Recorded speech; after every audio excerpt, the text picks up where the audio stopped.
এই পর্ব শুরু হয় 2024 সালের একটি দৃশ্য থেকে। আমরা জানতে পারি যে কিম এখন ডিসচার্জ হয়ে গেছে। এখন সে আর কোনো অপারেশন করে না। নিজের মেয়ে মিঞ্জির সঙ্গে থাকার জন্য একটি শান্ত জায়গায় চলে আসে। নিজের বাড়িতে জিনিসপত্র নিয়ে যাচ্ছিল। জুনচিল আর হানসু তার সঙ্গে থাকে, যা তাকে সাহায্য করে। মিঞ্জি সেখানে বসেছিল। প্রতিবেশী বাচ্চারা তার কাছে আসে, এমন জিজ্ঞাসা করছিল যে তুমি এখানে নতুন এসেছো, এটা আমাদের বাসা। বাচ্চারা বলে আমরা মাঠে খেলতে যাচ্ছি, তুমি কি যাবে?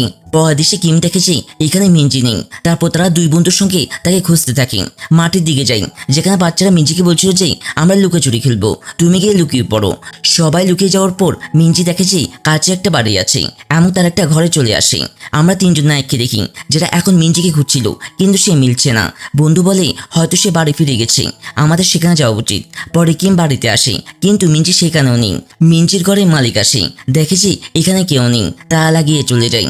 মিঞ্জি দরজা খোলার চেষ্টা করে, কিন্তু কিছু করতে পারে না। তখন জানালার কাছে আসে, এমন সাহায্যের জন্য চিৎকার করতে থাকে। তখন বাইরে একটা মেয়েকে দেখতে পাই, এমন তার দিকে হাত নাড়ে। কিমকে দেখি, তার মনে হচ্ছিল যে আমার মেয়েকে আর খুঁজে পাওয়া যাবে না। নিজের ফোন বের করে কারোর কাছে কল করতে চাই, কিন্তু তখনই মিঞ্জি তাকে বাবা বলে ডাকে। এমন তার কাছে আসতেই সে চেক করে নেই। মিঞ্জি বলে আজ আমি কি করেছিলাম। বাবা ইমোশনাল হয়ে পড়ে, এমন বলে যে এরপর এমন করো না, আমি তোমার জন্য খুব চিন্তিত হয়ে গেছি। কি মেয়েটিকে থ্যাংক ইউ বলে। মেয়েটি বলে আপনার মেয়ে খুবই স্মার্ট, তারা জানা ছিল যে আপনার বাড়ি কোথায়। মিঞ্জি কথা বলতে থাকি যে আমি কোন কোন জিনিস চিনতে পেরেছিলাম যে আমার বাড়ি এখানে হতে পারে। আমরা শেষ দৃশ্যে চলে যাই, যেখানে গোল্ডেন টিট জানতে পারে যে মিঞ্জি জীবিত আছে, তাকে ধরার জন্য আসে। কিন্তু মিঞ্জি নিজেকে লক করে ফেলে। গোল্ডেন টিট সংম্যানের কাছে কল করতে চায় যে সে জীবিত, কিন্তু তা করতে পারে না, কারণ সে কল ধরে না। গোল্ডেন টিটের লোকেরা তাকে কল করে, এমন বলে যে আমরা চলে এসেছি, আমাদের কোথায় আসতে হবে। বস বলেছে যে সংম্যান উত্তর দিচ্ছে না, তার কাছে গিয়ে জেনে নাও তার কি হয়েছে। কিমও সংম্যানকে মারছে। সংম্যান বলে তুমি কি? সংম্যানের সঙ্গে একটা জিজ্ঞাসা করে যে গিয়নচিন কি তোমাকে পাঠিয়েছে? সংম্যান বলে আমি যা করছি তা হাইড করতে বলেছিল, আমরা তার বডি সরিয়ে দিয়েছিলাম, এমন সে জীবিত নয়, তার বডি তোমাকে কোল্ড স্টোরের রুমে পাবেন। কিম খুব রেগে যায়, এমন বলে যে যদি আমার মেয়ে সত্যি মারা যায় তবে তুমি দেখে নিও তোমার অবস্থা কি হবে, আমি এখানে কাউকে ছাড়বো না। সংম্যান তার নেই, তাকে কান দিতে চাই, কিন্তু নিজে কান খেয়ে যায়, এমন তার মৃত্যু হয়। কিম দেখে যে কাংমিন পালাচ্ছে। অ্যাসেম্বলির এজেন্টের কাছে চলে যাই, যেখানে মিস্টার লিম সাংয়ের সঙ্গে কথা বলে। আমি বলে যে আমার আগের জীবনটা ভালো ছিল, যেখানে সে লন্ড্রির কাজ করত। সাং বলে যে এই কথাটা কিমের ক্ষেত্রেও প্রযোজ্য। সে সাধারণ মানুষ হয়ে খুবই সুখী ছিল। পেছনের একটা গাড়িতে জুনচিল থাকে, যে আগের এমপ্লয়ের সঙ্গে কথা বলেন, তাদের ব্যাক করেন যাতে আমি নিজে হাতে ধরে কাটতে পারি। তারপর তেমনই হয়, তাদের সঙ্গে লড়াই করেন, তাদের বেঁধে দেন, এমন তাদের গাড়ি নিয়ে চলে যাই। গোল্ডেন টিটের গুন্ডাদের কাছে চলে যাই। সংম্যানের কাছে আসে, বসকে কল করে দেন, বলে যে তার মৃত্যু হয়ে গেছে, জানা নেই এই কাজ কে করেছে। তবে গোল্ডেন টিটের মনে হচ্ছিল যে এই কাজ গিয়নচেন করেছে, কিন্তু সে আগে থেকে এখানে কিভাবে এলো। পরে তাদের বলে যে ঠিক আছে তোমরা আমার কাছে চলে এসো। কাংমিনকে দেখি, যাকে গাড়ি পেয়ে যাই, এখান থেকে পালাতে চাই, কিন্তু কিম থেকে দেখে ফেলে, নিজের গাড়ি দিয়ে তাকে ধাক্কা দেন। পরে তার কাছে আসে, কাংমিন কাঁদতে থাকেন, এমন বলে তুমি আমাকে কেন মারছো, আমি এমন কি ভুল কাজ করেছি, আমি শুধু যা করতে বলা হয়েছিল তাই করেছি। কিম বলে ঠিক আছে চলো আমাকে কোল্ড স্টোর রুমে নিয়ে চলো। পরের দিশে হানসুকে দেখি যে গুচিলকে পানি থেকে বের করে নিয়ে আসে, কিন্তু সামনে জুনচিল থাকে। তাকে জিজ্ঞাসা করে তোমাকে কিভাবে জানা গেল যে আমি এখানে আসবো? জুনচিল বলে আমি সবকিছু জানি। হানসু বলে ঠিক আছে অ্যাসেম্বলি এমপ্লয়ের ব্যাপারে কি? জুনচিল বলে আমি তাকে সরিয়ে দিয়েছি, চলো বন্দরে যাই, এমন কিমকে সাহায্য করব। তবে হানসু বলে যে সেখানে যাওয়ার জন্য আমাদের অস্ত্রের দরকার পড়বে। আমার মনে হয় গুকচিল আমাদের সাহায্য করতে পারে, কিন্তু গুকচিল তো অজ্ঞান হয়ে আছে, তবে তার পার্স নিয়ে নিন। কিমের সামনে গোল্ডেন টিটের গুন্ডারা চলে আসে। কাংমিন বলে তুমি কোথায় আটকে গিয়েছিলে, তাড়াতাড়ি এটাকে মেরে ফেলো। কিম কাংমিনকে কন্টেনারের ভিতর বন্ধ করে দেন, এমন তাদের সঙ্গে লড়াই করতে শুরু করেন, যা আমাদেরকে দেখানো হয় না। স্টোরেজ রুমের কাছে চলে যাই, যেখানে গোল্ডেন টিট মিঞ্জির সঙ্গে কথা বলে, এমন ডিল করতে বলছিল। বলে যে আমি জানতামই না তুমি জীবিত, আমাকে যা করতে বলা হয়েছিল আমি তাই করেছি, আমার মনে হয়েছিল তুমি মরে গেছো, তাই তোমাকে নিয়ে এসেছি। কিন্তু মিঞ্জি বলে আমি জানি তুমি মিথ্যা বলছো, যে আমি বাইরে আসবো তুমি আমাকে মেরে ফেলবে, যেমন তুমি তোমার সিকিউরিটি গার্ডের সঙ্গে করেছিলে, এমন তাকে পানিতে ফেলে দিয়েছিলে। গোল্ডেন টিট বলে ঠিক আছে ভিতরেই থাকো, কিন্তু তুমি জমে মরে যাবে, তোমাকে তো বাইরে আসতেই হবে। গিয়নচিনো বন্দরে আসছিল, তার জানা যায় যে আমরা 20 মিনিটে পৌঁছে যাব। সে নাম কি বলে তোমার লোকজন নিয়ে আগে সেখানে যাও। পরে নাম তেমনই করে। কিমকে দেখি যে কন্টেনার খুলে আমার কাঙ্গিনকে বলে যে চলো আমরা যাই। যেমন দুজন যাচ্ছিল সেই গাড়িটা এসে তাকে ধাক্কা দিন। পরে আমরা জানতে পারি যে এইটা গাংসিয়ন। কিম তাকে দেখে ফেলে এমন দূরে লুকিয়ে পড়ে। গাংসিয়ন তাকে খুঁজছিল কিন্তু তখনই কিমের কন্টেনার উপরে আসে। গাংসিয়ন বলে তোমার মেয়েকে কি খুঁজে পেয়েছো? এখন তুমি আর কখনো পাবে না, কারণ আমি তাকে মেরে ফেলবো। তারপর দুজনের লড়াই শুরু করেন। তবে কিম তাকে সহজে অপমান করে দেন। গাংসিয়ন বলে থাকে যে আমি তাকে মেরে ফেলবো, তুমি আমার ভাইকে মেরেছো। কিমের বোঝা হয় না, এমন জিজ্ঞাসা করে তুমি কার কথা বলছো? তবে অনেক বড় পর বলে যে তুমি কি গাংসিয়ন, তুমি কি ইয়ং এর ভাই? আমি তোমার ভাইকে মারিনি। পরে পাস্টের কথা মনে করেন যে কি হয়েছিল। আমরা কিম এবং ইয়ংকে দেখি দুইজন ট্রেনিং করছিল। ছুরি নিয়ে ইয়ং কাছে থাকে যে দুইজনকে দেখছিল। তবে এতে কিম জিতে যায়। সন্ধ্যা দেখি সবাই খাবার খাচ্ছিল।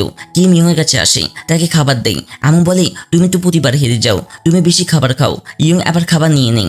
ইয়ং বলে আমাদের বলা হয়েছে যে কাল আমাদের মিশন হবে এবং এটা হওয়ার পর আমরা আমাদের পরিবারের সঙ্গে দেখা করতে পারবো। কিন্তু কিম বলে আমার তো কোনো পরিবার নেই, আমি এটাও জানি না যে আমার নাম কি। কিন্তু ইয়ং বলে তোমার লাস্টের নাম কিম। যখন আমাদের এখানে নিয়ে আসা হয়েছিল আমাদের বারবার মারা হয়েছিল। জানি না কিভাবে আমি নিজের নাম ভুলে গিয়েছিলাম, কিন্তু তোমার নাম ভুলতে পারিনি। আমাকে মনে রাখার কেউ নেই, তাই তুমি সবসময় আমাকে মনে রেখো। কিম বলে ঠিক আছে, আমি ঠিক করব। তারপর আমরা তেমনই দেখি যখন তারা অপারেশন চলে গেছিল, কিন্তু এসবে একটা ফাঁদ ছিল। বোমা ফেটে যায়, ইয়ং মরতে যাচ্ছিল। কিম তার কাছে আসে এমন বলে তুমি মরতে পারো না, চলো আমি তোমাকে বাইরে নিয়ে যাই। কিন্তু ইয়ং বলে আমার পা ভেঙে গেছে, এখন কিছু হবে না। বাইরে কিছু শূন্য এসে গিয়েছিল যা কিমের লোকদেরকে মারছিল এমন ভিতরে আসে। কিম ইয়ংকে বলতে থাকি ঠিক আছে আমরা দুজন একসাথে মরবো। তারপর নিজেকেই গুলি করতে যাই, কিন্তু ইয়ং তাকে থামিয়ে দেন এমন বলে তুমি মরতে পারো না, তোমাকে আগে জানতে হবে যে আমরা এই নরকে কেন এসেছি, আমাদেরকে কে ফাঁসিয়েছে। আমার কাছে প্রমিস করো যে যাই হয় তুমি জীবিত থাকবে, তোমাকে বাঁচতে হবে। সৈন্যরা কিমের কাছে আসে এমন তাকে অ্যারেস্ট করে নিয়ে যায়। মিনজিকে দেখি যে তার বাবার সঙ্গে কাটানো মুহূর্তগুলো মনে করেন এমন কাঁদতে থাকেন। গোল্ডেন টিটকে দেখি তার কাছে কোনো রকম কাংমিনও এসে যায় এমন বলে কি হয়েছে, মিনজি বাবা এখানে তাকে নিতে এসেছে এবং আমাদের লোকদেরকে মারছে। তখন বস দেখেছে মিনজি দরজা খুলে দিয়েছে। ছুরি নিয়ে ভিতরে আসে, তাকে খুঁজতে চাই কিন্তু মিনজি তার পেছনে আসে, রড নেই এমন তার মাথায় আঘাত করে দেন। এখন সে অজ্ঞান হয়ে গিয়েছিল এমন মিনজি সেখান থেকে পালিয়ে যায়। বাইরে কাংমিন ছিল যে তাকে থামানোর চেষ্টা করে, মনে হয় বলতে চাই যে তোমার বাবা এখানে আছে, কিন্তু তাকেও রড মারে এমন সেখান থেকে পালিয়ে যায়। জুনচিল আর হানসুকে দেখি যারা গাড়িতে করে বন্ধু দিকে আসছিল কিন্তু হাই ভলিউমে গান বাজাচ্ছিল। হানসু বলে আমার কান দিয়ে রক্ত বেরোতে শুরু করবে, তুমি আমাকে নামিয়ে দাও। জুনচিল তেমনই করে এবং তাকে বলে যে আমি শপিং করতে যাচ্ছি, আমরা বন্দরে দেখা করব। গানসেন কিমের সঙ্গে কথা বলে এবং বলে যে আমি এক মুহূর্তের জন্য তোমার কথা বিশ্বাস করে নিয়েছিলাম, কিন্তু তুমি তো একজন বিশ্বাসঘাতক। কিন্তু কিম তাকে বলে যে পরে কি হয়েছিল, ডিরেক্টর জংয়ের সৈন্যরা আমাকে অ্যারেস্ট করে নিয়েছিল, আমি জংয়ের কাছে ছিলাম। আমি তাকে জিজ্ঞাসা করেছিলাম তুমি আমাকে মারো না কেন। জং বলে আমার মনে হয় তুমি অনেক স্পেশাল, তুমি আমাদের এখানে জুনচিলের সঙ্গে লড়াই করেছো, তার মোকাবেলা করেছো, এমন কেউ করতে পারে না। কিন্তু তুমি তো নর্থ থেকে একা যে এমন করেছো, কিন্তু নর্থের লোকেরা তোমাকে ছেড়ে দিয়েছে। কিম বলে ছেড়ে দেওয়া বলতে তোমার মানে কি? জং বলে এসব রিয়ং করিয়েছিল যাতে সে ডেপুটি জেনারেল হতে পারে। সেই তোমাকে সেখানে থাকার কথা লিক করেছিল এবং আমরা জেনে গিয়েছিলাম।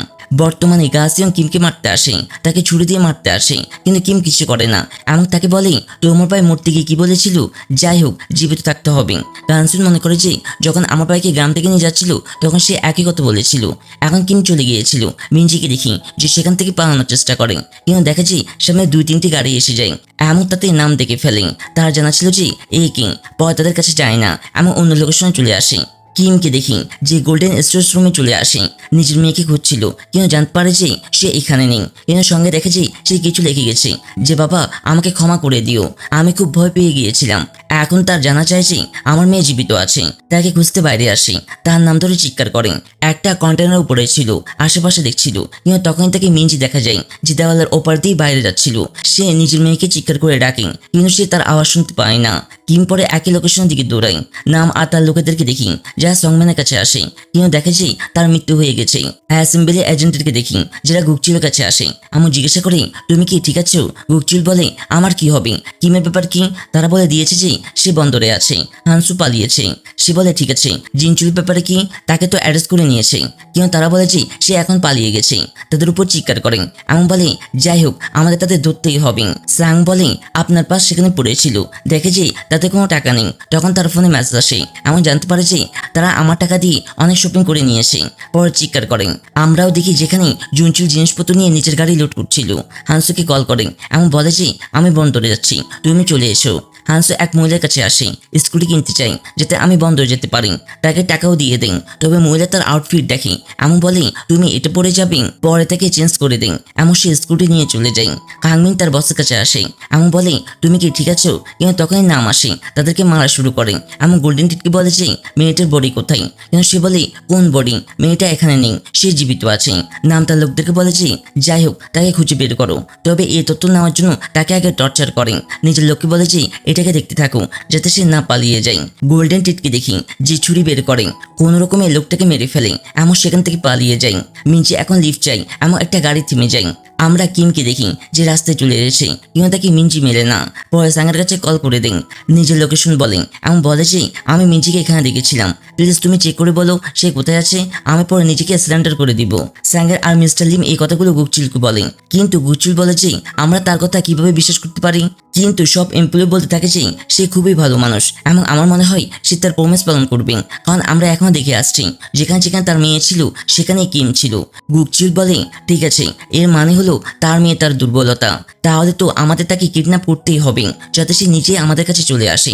পরে দেখি যে সব এমপ্লয়ি খুঁজতে থাকেন যে মিঞ্জি কোথায় থাকতে পারেন। তাদের জানা যায় যে কোন একটা গাড়ি থেকে লিফট দিয়েছিল। আমরাও দেখি যে মিঞ্জি সেই গাড়িতে আছে, কিন্তু কিছুক্ষণ পর জানা যায় যে এই গাড়িটা গিয়নচেনের এমন সে মিঞ্জিকে অজ্ঞান করে দিয়েছে। হাসছিল এবং নিজে বলছিল আমার হাড়ি খুব লাকি।